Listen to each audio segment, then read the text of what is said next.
first wanted to start off sharing a little bit of bucket filling this morning that I witnessed. There was a car parked out here in the corner with the door left open. And I saw it when I was, after I parked in the parking lot. But the neighbor on the other side, half a block away from the car, flagged me down to tell me about it so that we could close the door. Your neighbors are looking out for you. Being a Good Samaritan. A lofty ideal, greatly admired, but not always the easiest thing to do. Today I want to look at ways it can be challenging to speak out or to stand up for someone else. Doing so can be costly both in personal and business relationships and in one's own physical safety. But there are things we must do sometimes for our fellow humans. I also have a story that must be told of somebody who needed a Good Samaritan. But we'll get to that in a while. First, the personal cost. Who has had to unfollow somebody on Facebook? Or unfriended classmate? Do you avoid friend requests from your relatives or your coworkers because you don't want them to see your political postings?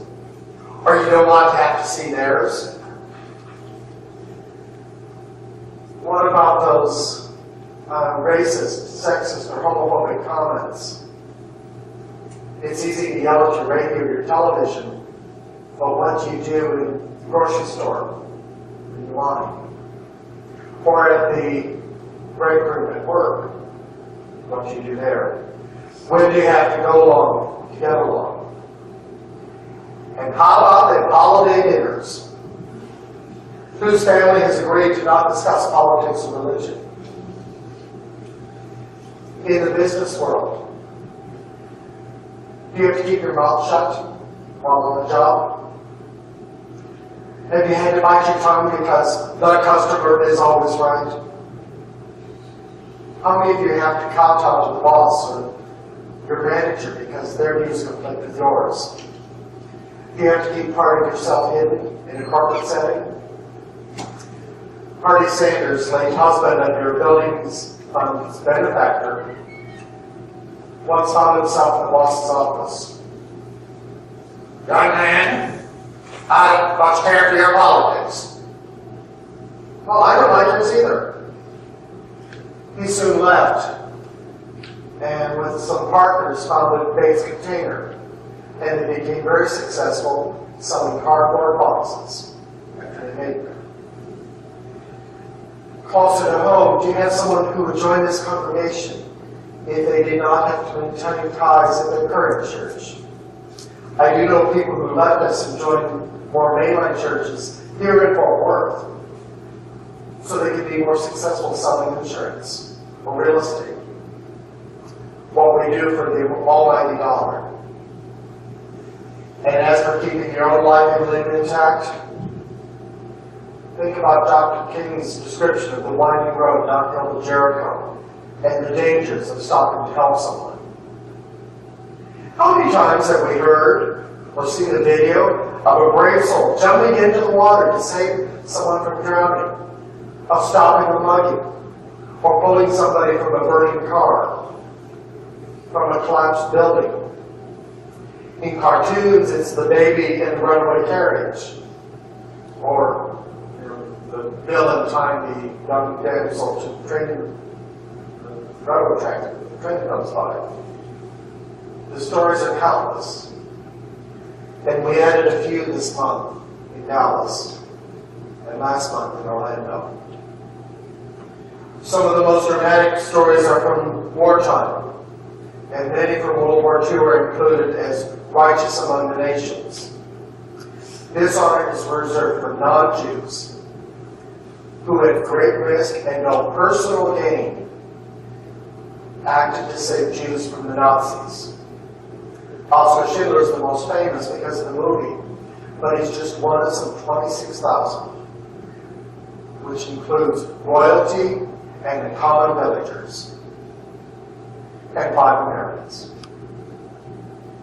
Poland has the most on the list with 700 citizens they had 6,500 citizens on that list, 700 of whom were themselves killed.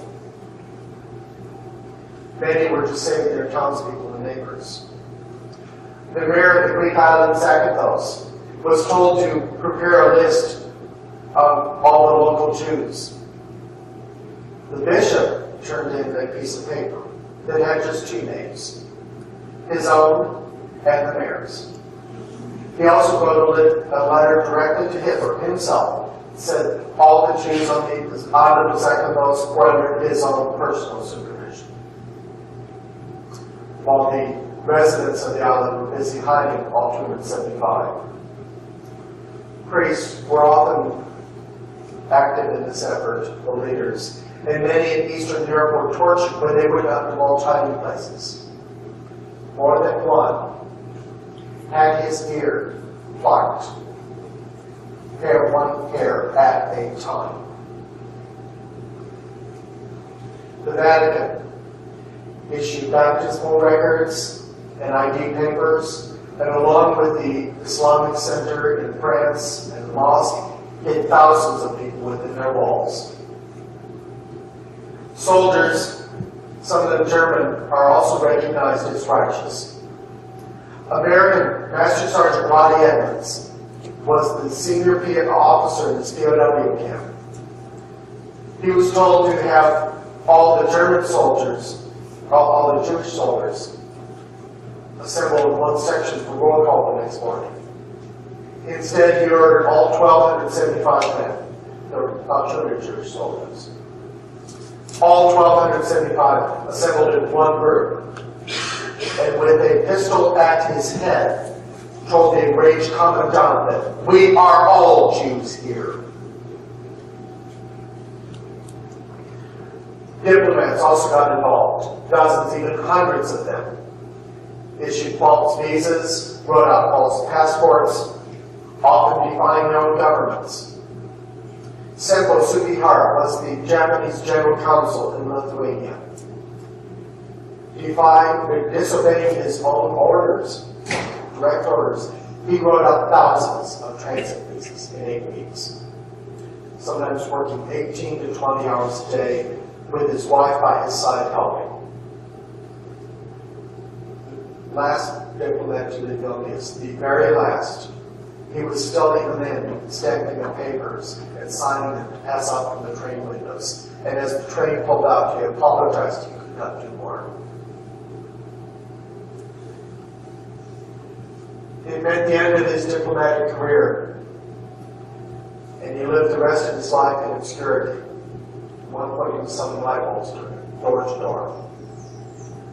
But his neighbors were surprised. There was a large Jewish delegation at his funeral, including the ambassador from Israel. Finally, started Roel Wallenberg, Swedish diplomat or businessman.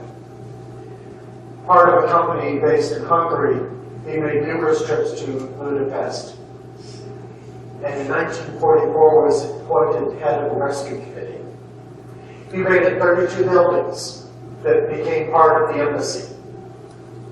The Swedish Research Institute, the Swedish Cultural Center, the Swedish Library. These were dormitories, housing nearly 10,000 people. His group also passed out yellow protective passports. They weren't actually legal documents. He one time climbed up on a railroad car about to leave for Auschwitz, and through the vents at the top he was passing these yellow papers. He then climbed down and ordered anybody who had a paper to disembark because they were now Swedish citizens. The soldiers were dumbfounded. They let him get away with this, and not only that, apparently they had aimed their guns over his head because not a single shot hit him or anybody else. His is not a happy ending. Arrested by the Germans, he soon disappeared into a Soviet prison. We don't know when or how he died or where. But Wallenberg is remembered by many around the world, with parks, streets, and schools named after him. It's not surprising that at least 2 of the 5 honored Americans are Unitarian youth. Share our faith. Martha and Witzel Sharp worked with what was to become the UU Service Committee and helped many to escape the Nazis. Martha herself fled from Prague, where she got word she was to be arrested. Soldiers arrived at her doorstep just a few hours after she had left. Their story is told in a book that comes out this September and a PBS documentary that airs on the 20th. Is anybody out for a watch party? Unitarian Universalists have long been on the front lines, from abolition and Selma to pride parades and Black Lives Matter. And in the past decade, wearing their yellow shirts. Standing on the Side of Love started in response to the shooting at our church in Knoxville, Tennessee. Targeted because it was liberal. We have many programs to be proud of. Journey Towards Wholeness can help to unlearn racism. Welcoming Congregation helps us to learn how to include people who are lesbian, gay, bisexual, transgender, and questioning. People who need our sanctuary. People who need our good news. People like Charlie Howard. Charlie was from Portsmouth, New Hampshire. I never met him, but he shared a lot in common with this island boy. He was slight, not muscular. Now you'll have to believe me. As a teenager, I was skinny, I promise you. He was not athletic, but the asthma would have kept him out of sports anyway. He was obviously gay, and unlike me, did not deny or try to hide it. He liked to burst out into song off the one from our college of I am what I am. And he would sissy it up with some jewelry or makeup. He carried a purse and called people dear. He was so out, he couldn't fit in. Skipped his high school graduation so his parents would not see how his classmates treated him. With his grades, college was not in his future, so he drifted several years searching for a place to belong. And he, shortly before his 23rd birthday, in 1984, moved to the bustling metropolis of Bangor, Maine. Within a few weeks, he started to find community. He joined the Unitarian Church, the Interwing group. A couple took him under their wing. He lived with them for a few months before he scraped together money. And as a thank you, he made a fabulous dinner on Easter Sunday, surprised them with a decorated house. He found an apartment and decorated with posters and plants. It was a tiny little place, but it was his. For the first time in his life, he had a circle of friends. One of them helped him to land a job. And even adopted a kid. But things were not easy as he sashayed down the street of life. One morning, he was at the grocery store, and a woman, middle-aged woman, for some reason, started yelling at him. Hurry, queer! He dropped his basket and fled the store. But not before stopping in the doorway to blow a kiss. This made him more wary of strangers. But real trouble lay ahead. One morning, he opened the door to his apartment and found on his front step his kid, strangled. July 7th, 1984. After a pop dinner at church, he walked over to the post office to pick up his mail, arm in arm with a male friend Some people said it's behavior like that caused his problems. A car went by with 5 teenagers out on a beer run. One of them had a fake ID. Could anything possibly go wrong? The 3 boys jumped out of the car and bullying started. Charlie ran but fell down. With his asthma, could not catch his breath, much less get up and run away. They caught him easily and started to kick and beat him. Jim Baines, the youngest at 15, grabbed Charlie's legs. Come on now, into the river. Daniel Ness, the oldest at 17, joined in the sport.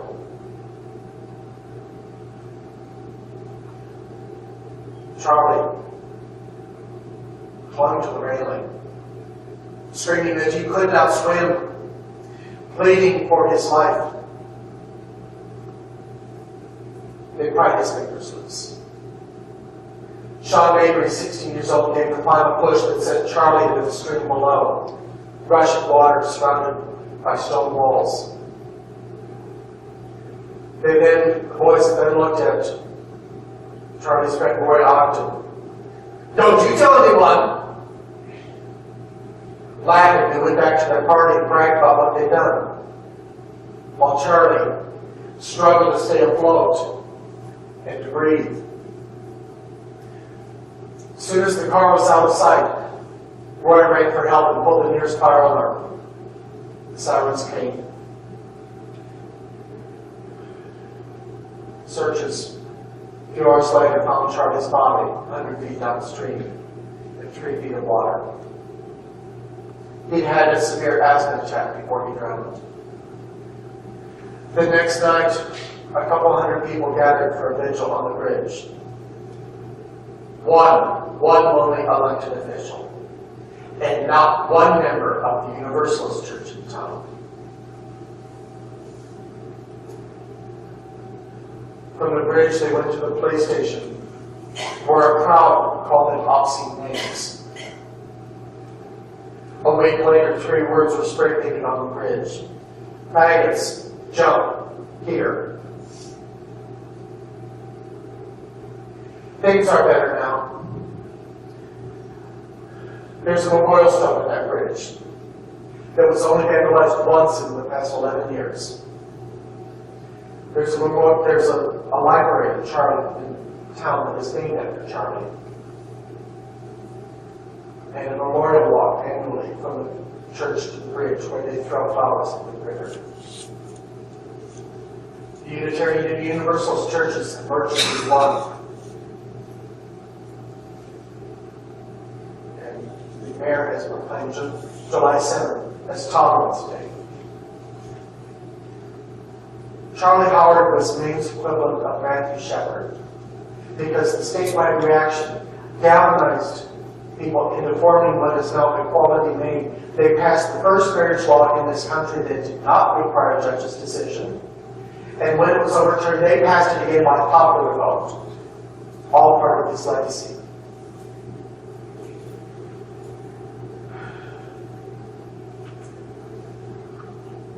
As for the boys,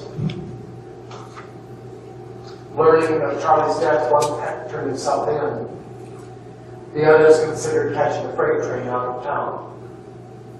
All 3 pled guilty to manslaughter. They spent a couple of years in juvenile. Sean Mabry gave a radio interview and told of his deep regret. Not a day goes by that he doesn't think of Charlie. Jim Baines stayed in town and spoke to teen groups for a decade about tolerance, about making decisions, consequences. He also testified before the state legislature. Charlie's story also inspired a novel by the author Betty Green. In her research, she interviewed 400 teenagers convicted of hate crimes, almost all gay bashing. Almost each and every one of them said they had acted on what they had learned in church. They've been doing what they thought was right. Charlie's minister was first in line for a copy of the Welcoming Congregation curriculum. I have to have this book. One of my parishioners was murdered. Being a Good Samaritan is rarely easy, takes courage, and can be costly in ways personal, business, and physical. It's also something that we have to do if we're to live with ourselves, to sleep at night, to look at ourselves in the mirror. Charlie Howard needed a Good Samaritan that night, but didn't have one. Let me ask you now, could one of the boys have stopped the bullying? What about the girls who stayed in the car? What if you'd been there? When could your speaking up for someone else make a difference in their life? I close now with the inscription from that memorial stone on the bridge. May we, the citizens of Bangor, continue to change the world around us until hatred becomes peacemaking and ignorance becomes understanding. Maybe so.